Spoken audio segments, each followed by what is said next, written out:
जय भोलेनाथ। आप सभी का हमारे YouTube चैनल पर हार्दिक स्वागत है। आज सुने शनिदेव जी की पौराणिक कथा। राजा विक्रमादित्य और शनिदेव महाराज की कहानी। एक पौराणिक कथा के अनुसार एक बार सभी नवग्रहों सूर्य, चंद्र, मंगल, बुध, बृहस्पति, शुक्र, शनि, राहु और केतु में विवाद छिड़ गया कि इनमें सबसे बड़ा कौन है। सभी का दावा था कि वही सर्वोत्तम है। जब वे वापस में निर्णय नहीं कर सके तो देवराज इंद्र के दरबार में उनसे इस पर फैसला देने के लिए कहा। इंद्र इस स्थिति से डर गए और उन्होंने कहा कि वे इस पर फैसला लेने में सक्षम नहीं हैं। साथ ही उन्होंने उस समय पृथ्वी पर राज कर रहे राजा विक्रमादित्य की योग्यता और न्यायप्रियता का जिक्र करते हुए उनकी सलाह लेने के लिए कहा। इस पर सभी ग्रह राजा विक्रमादित्य के पास पहुंचे और उन्हें अपना विवाद बताते हुए निर्णय के लिए कहा। ग्रहों की बात सुनकर राजा काफी चिंतित हो उठे, क्योंकि वे जानते थे कि जिस किसी को भी छोटा बताया वही रुष्ट हो जाएगा। अब राजा ने युक्ति निकाली। उन्होंने स्वर्ण, रजत, कांस्य, पीतल, सीसा, रांगा, जस्ता, अभ्रक और लोहे से 9 सिंहासन बनवाए और उन्हें इसी क्रम में रख दिया।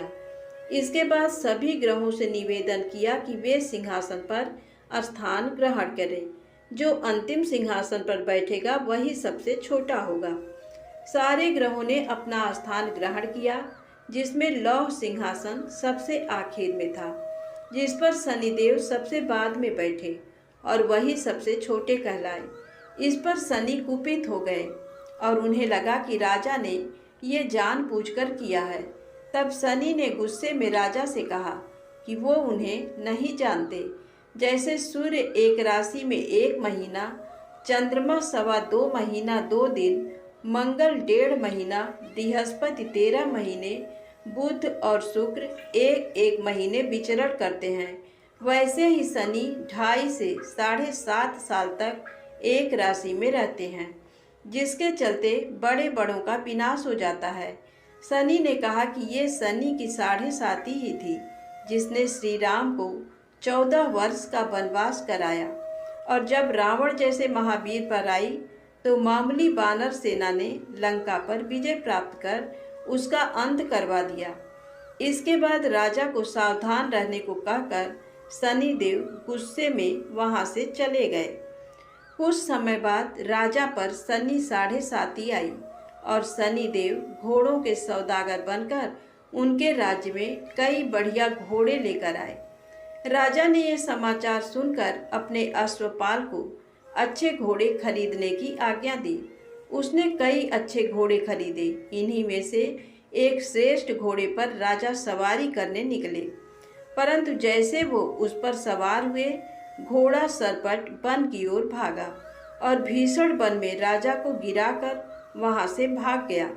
भूखा प्यासा राजा उस जंगल में भटकने लगा। तब एक ग्वाले ने दया करके उसे पानी पिलाया। राजा ने प्रसन्न होकर उसे अपनी अंगूठी दे दी। इसके बाद तो एक सेठ की दुकान में उज्जैन पहुंचा और अपना नाम बताया बीका।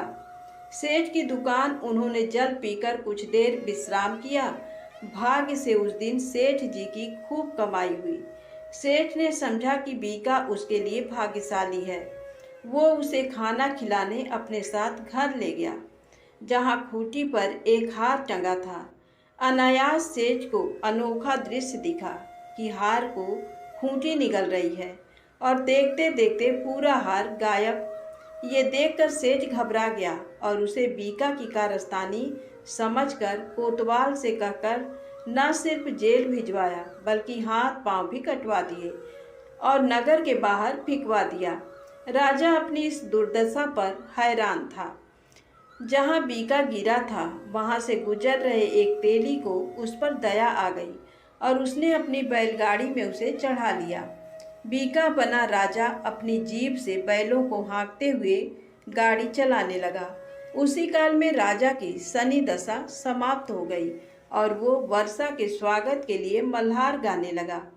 इस गीतों को नगर की राजकुमारी ने सुना और उस पर मोहित हो गई उसने मन ही मन प्रण कर लिया कि वह गायक से ही विवाह करेगी। पता लगवाने पर राजा की स्थिति के बारे में पता चला, परंतु सबके समझाने के बावजूद राजकुमारी का निश्चय नहीं बदला और उसने उसी अपंग गायक से शादी करने का निर्णय कर लिया। अतः दोनों का विवाह हो गया। तब शनिदेव ने राजा को स्वप्न में दर्शन देकर कहा कि देखा मुझे छोटा बताने का नतीजा। तब राजा ने उनसे क्षमा मांगी और अनुरोध किया कि ऐसा कष्ट किसी को भी न दे। तब शनिदेव ने कहा जो उनका व्रत करेगा और कथा कहेगा उसे शनि की दशा में कोई दुख और कष्ट नहीं होगा, उसके सारे मनोरथ पूर्ण होंगे। साथ ही राजा को हाथ पैर भी वापस दिए। सुबह राजकुमारी अपने पति को एकदम ठीक से देखकर हैरान रह गई। तब राजा ने उसे अपना असली परिचय देते हुए बताया कि वह उज्जैन का राजा विक्रमादित्य है। जब सेठ ने ये सब सुना तो वह राजा से क्षमा मांगने लगा। इस पर राजा ने कहा कि वह तो शनिदेव का कोप था, इसमें किसी का कोई दोष नहीं। सेठ ने कहा कि उसे शांति तभी मिलेगी जब वे उसके घर चलकर भोजन करेंगे। राजा गया तो सेठ ने देखा कि खूंटी ने हार वापस निकाल दिया। सेठ ने अपनी कन्या का विवाह भी राजा से कर दिया। इसके बाद अपनी दोनों पत्नियों के साथ राजा उज्जैन नगरी आए, जहां नगरवासियों ने उनका भव्य स्वागत किया। नगर आगमन के उत्सव पर राजा ने घोषणा की कि उन्होंने शनिदेव को सबसे छोटा बताया था, जो कि गलत है। असल में वही सर्वोपरि हैं। तब से सारे राज्य में शनिदेव की पूजा और कथा नियमित होने लगी। प्रेम से बोलें शनिदेव महाराज की जय हो। अब आइए सुने शनिदेव महाराज की दूसरी पौराणिक कथा।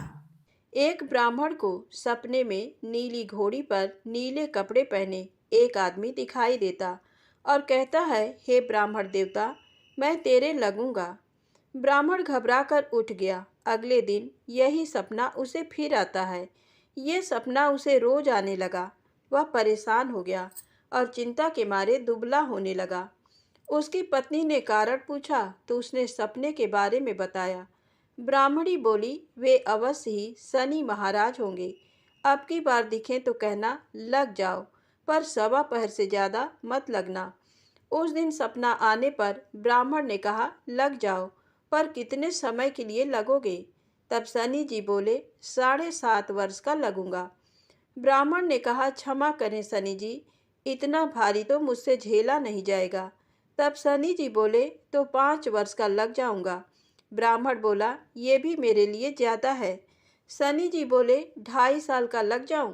ब्राह्मण ने मना किया तो शनि जी कहने लगे, सवा पहर का तो लगूंगा ही, इतना तो कोढ़ी कलगी भिखारी के भी लग जाता हूँ। तब ब्राह्मण ने कहा, ठीक है। ब्राह्मण को सवा पहर की शनि की दशा लग गई। ब्राह्मण ने नींद से जाकर ब्राह्मणी से कहा, मेरे सवा पहर शनि की दशा लग गई है, इसलिए मैं जंगल में जाकर ये समय बिताऊंगा। मेरे लिए खाने पीने का सामान बांध दे। मेरे पीछे से किसी से लड़ाई झगड़ा ना हो, इसका ध्यान रखना। ज़्यादातर घर में ही रहना। बच्चों का भी ध्यान रखना। इस सवा पहर के समय में कोई गाली भी दे तो चुपचाप सुन लेना, बहस मत करना। ये सब समझाकर ब्राह्मण जंगल में चला गया। जंगल में ब्राह्मण एक पीपल के पेड़ के नीचे बैठ गया और हनुमान जी का पाठ करने लगा। एक पहर बीत गया। ब्राह्मण ने सोचा बाकी बचा समय रास्ते में बीत जाएगा, इसलिए वहां से चल दिया। रास्ते में एक बाड़ी में मतीरे लगे देखे। माली से एक मतीरा खरीदा, पोटली में बांधा और आगे बढ़ा। आगे एक आदमी मिला जो असल में शनिदेव जी थे। ब्राह्मण से पूछा, पोटली में क्या है? उसने कहा, मतीरा है। शनिदेव बोले, दिखाओ। ब्राह्मण ने पोटली खोली। उसमें राजकुमार का कटा हुआ खून से लथपथ सिर देखा। शनिदेव ब्राह्मण को राजा के पास ले गए और कहा कि इस ब्राह्मण ने राजकुमार की हत्या कर दी है। इसके पास पोटली में राजकुमार का सिर है। राजा ने कहा, मैं ये नहीं देख सकता, इस ब्राह्मण को सूली पर चढ़ा दो। राजा के यहाँ हाहाकार मच गया। ब्राह्मण को सूली पर चढ़ाने से पहले पूछा गया कि उसकी कोई आखिरी इच्छा हो तो बताए। ब्राह्मण ने सोचा किसी तरह 1.25 पूरा करना होगा। उसने कहा वह रोज बालाजी की कथा सुनता है। मरने से पहले अंतिम बार बालाजी की कथा सुनना चाहता हूँ। ब्राह्मण को कथा सुनाने का प्रबंध किया गया। कथा कहते कहते 1.25 पूरा हो गया। शनि की दशा टलते ही राजकुमार शिकार खेलकर लौटता हुआ दिखाई दिया। राजकुमार को आता देख राजा बहुत खुश हुआ, लेकिन उसे निर्दोष ब्राह्मण की हत्या का दोष लगने का डर सताने लगा। उसने तुरंत घुड़सवार सैनिकों को ब्राह्मण को आदर सहित ले आने के लिए भेजा। ब्राह्मण राज दरबार में आया तो राजा ने क्षमा मांगी और पोटली दिखाने के लिए कहा। पोटली खोली तो उसमें मतीरा था।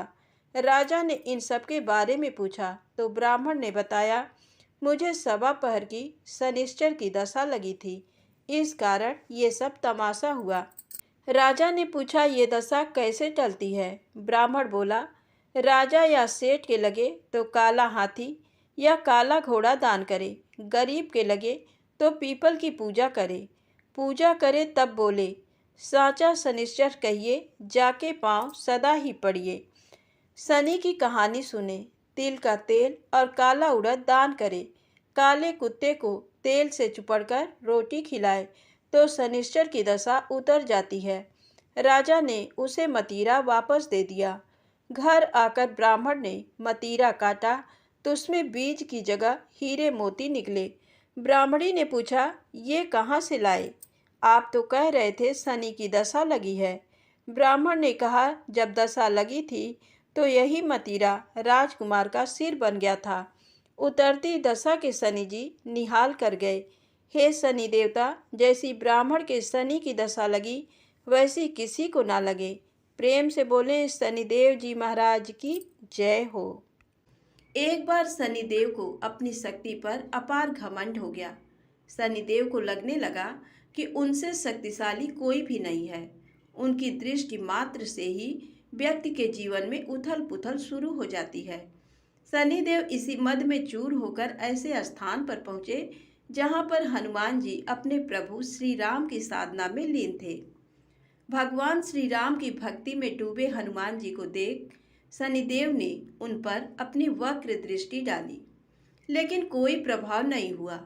इससे क्रोधित होकर शनिदेव ने हनुमान जी को ललकारते हुए कहा कि हे बानर, देख कौन सामने आया है। हनुमान जी ने शनिदेव पर कोई ध्यान नहीं दिया और अपनी भक्ति में लीन रहे।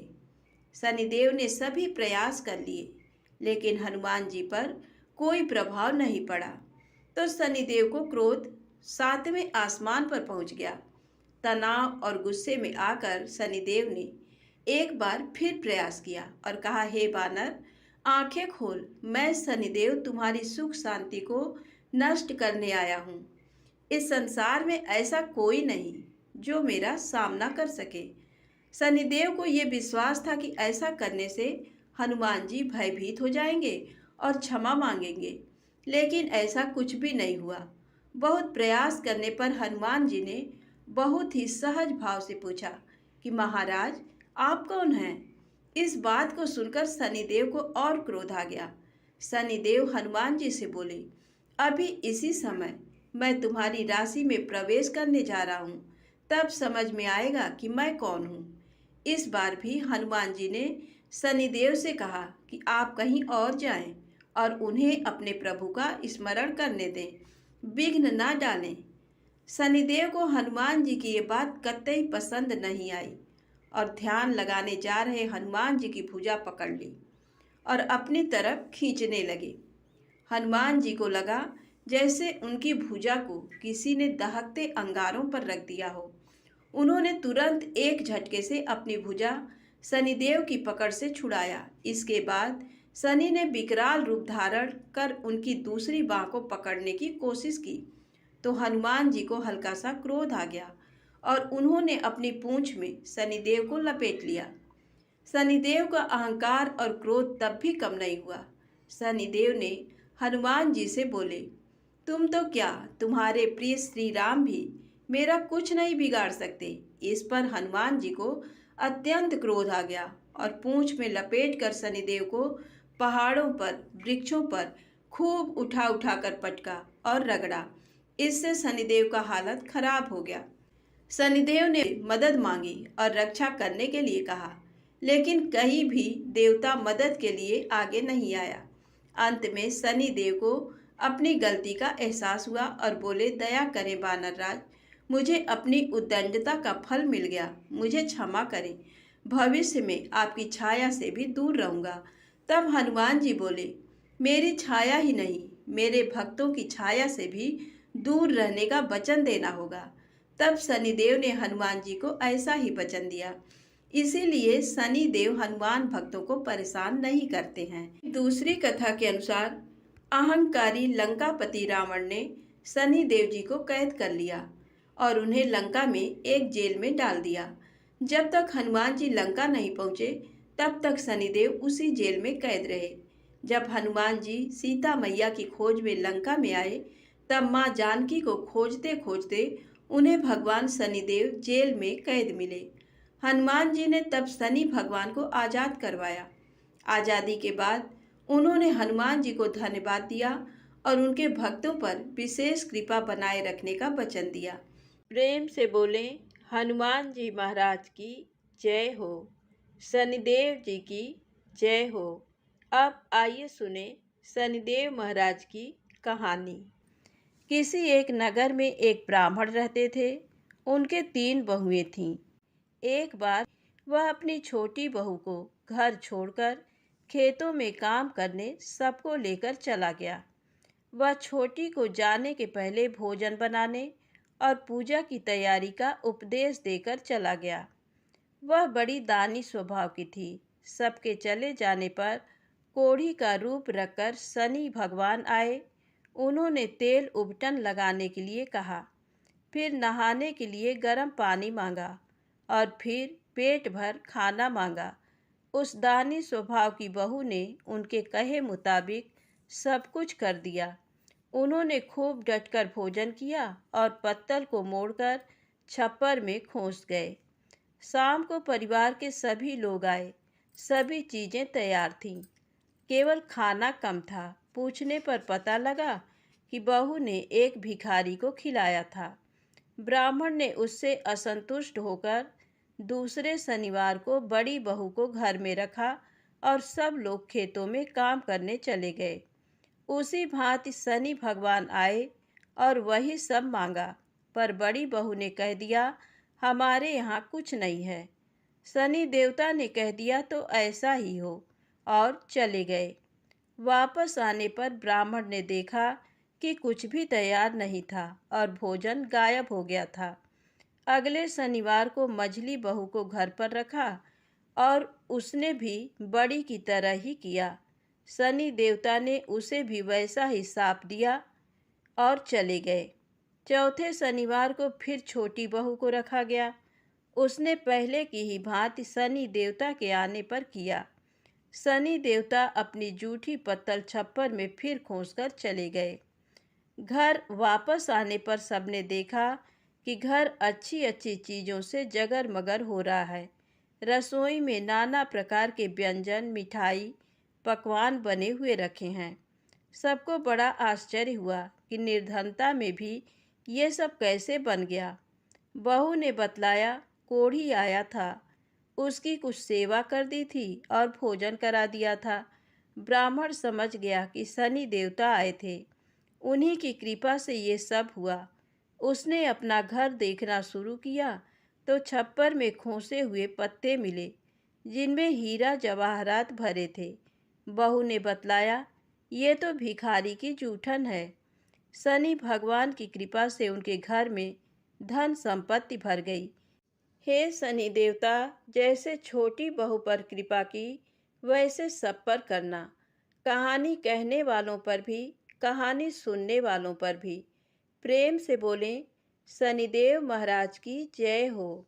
आइए सुने शनिदेव महाराज की दूसरी कहानी। किसी देश में एक राजा राज्य करता था। उसने अपने नगर में एक बाजार लगवाया, दूर दूर से सौदागर बुलवाए और डुग्गी पिटवा दी कि बाजार उजड़ने पर जिसका जो भी माल नहीं बिकेगा उसे राजा खरीद लेगा। सौदागर बहुत खुश थे। जिस दिन किसी सौदागर का कोई माल नहीं बिकता, राजा के आदमी जाते और उचित मूल्य देकर खरीद लेते थे। एक दिन एक मतिभ्रम लोहार एक लोहे की शनि देव की मूर्ति बनाकर बाजार में बेचने के लिए ले आया। भला शनि मूर्ति कौन खरीदता? हमेशा की भांति पैठ के उठने पर राजा के आदमी उसके पास पहुँचे और मूर्ति खरीदकर राजा के पास ले गए। राजा बड़ा धर्मात्मा और प्रजा पालक था। राजा ने बड़े आदर से शनि देव की मूर्ति को महल में रख लिया। रात में जब राजा सोया हुआ था, तब उसने देखा कि एक तेजोमय नारी उसके शरीर से निकली और द्वार की ओर बढ़ी। राजा ने पूछा, कौन हो? नारी मूर्ति बोली, राजन, मैं लक्ष्मी हूँ, तुम्हारे घर से विदा होती हूँ। अब तो तुम्हारे घर में शनि का वास है, हम दोनों एक साथ एक जगह पर नहीं रह सकते। लक्ष्मी जी चली गईं, पर राजा ने नहीं रोका। शनि देव को आश्रय देकर वह उनका निरादर नहीं कर सकता था, और फिर जाने वालों को कौन रोक सकता है। थोड़ी देर में एक देव पुरुष निकला और द्वार की ओर बढ़ा। राजा ने पूछा, आप कौन हो? देव पुरुष बोला, मैं वैभव हूँ। राजा ने उसको भी जाने से नहीं रोका। इसी प्रकार धर्म, धैर्य, क्षमा आदि अन्य गुण भी एक एक करके राजा के पास से चले गए, पर राजा किसी को नहीं रोका। अंत में जब सत्य जाने लगा तो राजा ने पूछा, तुम कौन हो देवपुरुष? सत्य बोला, राजन, मैं सत्य हूँ। राजा ने लपक कर उसके पांव पकड़ लिए और बोला, सत्य देव, तुम कैसे जा सकते हो? तुम्हारे बल पर तो मैंने सबका तिरस्कार किया है। मैंने तुमको आज तक नहीं छोड़ा और आज भी मैं तुम्हें नहीं जाने दूंगा, और तुम ही मुझे कैसे छोड़ सकते हो? सारे संसार को छोड़ सकता हूँ, पर तुम्हें नहीं।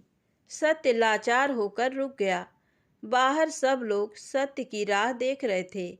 जब सत्य को बहुत देर हो गई फिर भी वह न आया तो धर्म बोला, सत्य के बिना मैं नहीं रह सकता, मैं वापस जाता हूँ। धर्म के पीछे दया, धैर्य, क्षमा, वैभव, लक्ष्मी सभी लौट आए। लक्ष्मी बोली, राजन, तुम्हारे सत्य प्रेम ने तुम्हारी रक्षा की, हमको वापस आना पड़ा। तुम्हारा जैसा सत्यवादी दुखी नहीं रह सकता। इस प्रकार राजा के सत्य प्रेम के कारण लक्ष्मी जी और शनि देव एक ही स्थान पर रहने लगे। तो प्रेम से बोले, शनिदेव महाराज की जय हो। प्रेम से बोले, सत्यदेव महाराज की जय हो। आइए सुने प्रभु श्री राम के द्वारा लक्ष्मण के त्याग की कहानी। कमल नयन भगवान श्री रामचंद्र जी लोकापवाद के कारण सीता जी का परित्याग करके अयोध्या का राज्य करने लगे। उन्होंने दूसरी किसी स्त्री को पत्नी रूप में किसी तरह भी स्वीकार नहीं किया। यज्ञ कार्य की सिद्धि के लिए भी पत्नी के स्थान पर सीता देवी की स्वर्णमयी प्रतिमा को ही बिठाया। श्री राम ने 11,000 वर्षों तक ब्रह्मचर्य का पालन करते हुए निष्कंटक राज्य किया।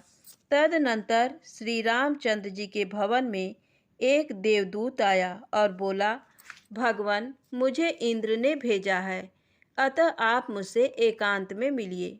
तब भगवान श्री राम ने एकांत में जाकर लक्ष्मण जी से कहा, लक्ष्मण, मैं जब तक इस देवदूत के साथ बैठकर वार्तालाप करूं, तब तक कोई यहाँ न आवे। यदि कोई आवेगा तो उसे मृत्यु दंड दिया जाएगा। अतः तुम राजद्वार पर उपस्थित रहकर इस बात की ओर दृष्टि रखो कि कोई आ न जाए और किसी के लिए वध का प्रसंग न उपस्थित हो जाए।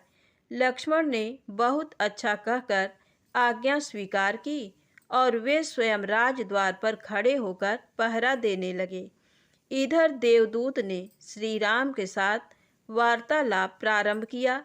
इंद्र तथा अन्य स्वर्गवासियों का संदेश सुनाते हुए उसने इस प्रकार कहा, महाभाग, आपने रावण का विनाश करने के लिए ही भूतल पर अवतार धारण किया था। वह दुष्ट मारा गया, त्रिभुवन का कंटक दूर हुआ। आपने इस समय देवताओं का सब कार्य पूर्ण कर दिया। अब यदि आपकी रुचि हो तो मृत्यु लोक त्याग कर दिव्य लोक में पधारिए। इसी समय मुनिश्रेष्ठ दुर्वासा वहां आए और लक्ष्मण जी से पूछने लगे, श्री रघुनाथ जी कहाँ हैं? लक्ष्मण बोले, विप्रवर, मुझ पर दया करके थोड़ी देर यहीं ठहर जाइए। महाराज किसी देव कार्य से एकांत में बातचीत में लगे हुए हैं। दुर्वासा बोले, यदि अभी मुझे राजा श्री रामचंद्र जी दर्शन नहीं देंगे तो मैं समस्त रघुकुल को शाप देकर भस्म कर डालूंगा। ये सुनकर लक्ष्मण जी ने मन ही मन दुखी होकर कुछ विचार किया और स्वयं श्री रामचंद्र जी के समीप जाकर हाथ जोड़ साष्टांग प्रणाम करके कहा, देव, मुनिश्रेष्ठ दुर्वासा दर्शन के लिए राजद्वार पर खड़े हैं, उनके लिए क्या आज्ञा है? लक्ष्मण जी का वचन सुनकर श्री रामचंद्र जी ने देवदूत से कहा, तुम देवराज के पास जाकर ये कह देना कि मैं 1 वर्ष के अंदर ही आपके समीप आ जाऊंगा। दूत से ऐसा कहकर भगवान ने लक्ष्मण से कहा, वत्स, दुर्वासा मुनि को शीघ्र भीतर ले आओ। तत्पश्चात मुनि के आते ही श्री राम ने मुनि को अर्घ्य दे प्रणाम किया और हर्ष युक्त वाणी में कहा, मुनिश्रेष्ठ, आपका स्वागत है। मैं धन्य और अनुगृहीत हूँ जो कि आप मेरे घर पधारे हैं। दुर्वासा ने कहा, रघुनंदन, मैं उपवास पूर्वक चातुर्मास व्रत करके आज भोजन करने के लिए आपके घर आया हूँ, अतः मुझे शीघ्र भोजन दीजिए। तब श्री रामचंद्र जी ने मिष्ठान आदि से मुनि की यथेष्ट भोजन कराकर तृप्त किया। इस प्रकार भोजन करके आशीर्वाद दे दुर्वासा मुनि चले गए। तब लक्ष्मण ने भगवान श्री राम से कहा, प्रभो, अब मुझे मृत्यु दंड मिलना चाहिए। ये सुनकर श्री रामचंद्र जी अपनी प्रतिज्ञा का स्मरण करके दुखी हो गए। तब लक्ष्मण ने कहा, प्रभो, अपने वचन को बिना किसी हिचक के सत्य कर दिखाना यही राजाओं का परम धर्म है। लक्ष्मण की बात सुनकर श्री राम के नेत्रों में आंसू भर आए। उन्होंने धर्मशास्त्र के जानने वाले मंत्रियों से बहुत देर तक सलाह ली और अंत में लक्ष्मण जी से कहा, सुमित्रा नंदन, आज मैंने तुम्हें त्याग दिया, तुम शीघ्र दूसरे देश को चले जाओ। साधु पुरुषों का त्याग अथवा वध दोनों बराबर है। तत्पश्चात लक्ष्मण जी अपने घर में माता, पत्नी, पुत्र या सुहृद किसी के साथ सम्मति न करके सरयू के तट पर चले गए। वहां सरयू जल में स्नान करके तट पर एकांत स्थान में बैठ गए और पद्मासन लगाकर उन्होंने अपने आत्मा को परमात्मा में लीन करके ब्रह्मरंध्र से अपने तेजोमय प्राण का परित्याग कर दिया।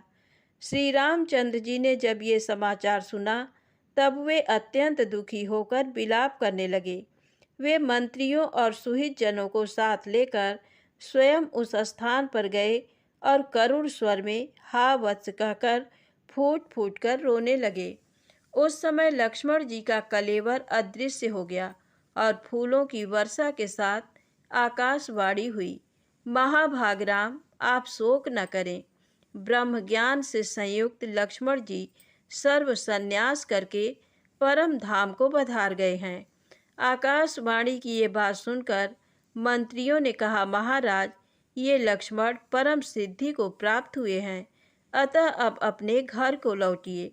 राज्यकार्य की चिंता कीजिए और श्रेष्ठ ब्राह्मणों से पूछकर अपने स्नेह के अनुरूप उनका पारलौकिक कृत्य, श्राद्ध, पिंडदान आदि कीजिए। श्री रामचंद्र जी बोले, मैं लक्ष्मण के बिना अब घर को नहीं लौटूंगा। यदि आप लोगों की रुचि हो तो मेरे प्रिय पुत्र कुश को राज सिंहासन पर बिठाइए। ऐसा कहकर श्री रघुनाथ जी ने परम धाम पधारने का विचार किया। तो प्रेम से बोले, प्रभु श्री राम की जय हो। दोस्तों, यदि कहानी अच्छी लगी हो तो प्लीज़ लाइक अवश्य करें, चैनल को सब्सक्राइब करें, शेयर करें। जय माता दी, जय भोलेनाथ।